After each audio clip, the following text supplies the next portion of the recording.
अस्सलाम वालेकुम, मैं हूं डॉक्टर आसफ़ा मुज़म्मिल। आज हम चिकन मसाला पुलाव बना रहे हैं। इसमें इंग्रेडिएंट्स डलते हैं 4 से 5 अदद टमाटर, नमक 2 चम्मच, काली मिर्च, नमक आप 4 टीस्पून ले लें, गरम मसाला 1 टीस्पून, पिसा हुआ धनिया 2 टीस्पून।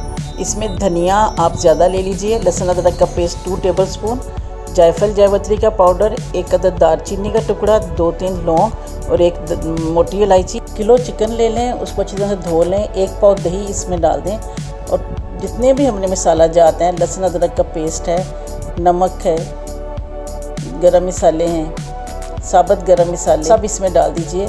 इन सब चीज़ों को दही में डाल के अच्छी तरह से मिक्स कर लें और इसको कम से कम 2 घंटे के लिए मैरिनेशन के लिए रख दें।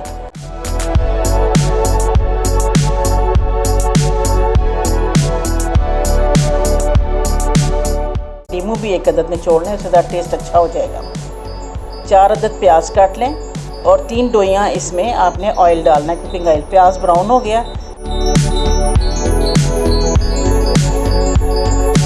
अब ये देखिए प्याज का कलर कितना खूबसूरत निकला है। इसमें टमाटर भी मैंने अब डाल दिए हैं। जब टमाटर गल जाएंगे छिलके उतारें और भून लिया, इससे कलर देखिए। अब मैरिनेटेड चिकन हमने इसके अंदर डाल दिया है।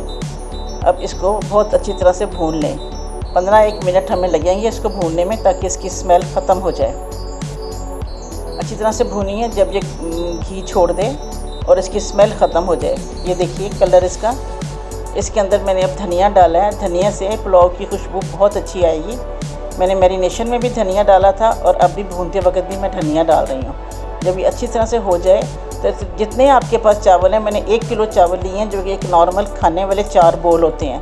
अब 1.5 गुना पानी डालेंगे उसमें। अब 1.5 गुना पानी मैंने डाल दिया। अब इसमें चावल डालिए।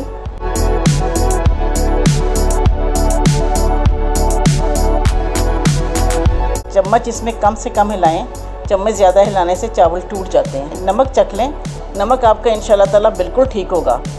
1 बॉल में आपका 1 टीस्पून डलता है, 1 बॉल चावल आपके हों तो मैंने 4 आपने डाले हैं, तो 3 आपके वो थे चावलों के और 1 आपका चिकन के लिए हो गया।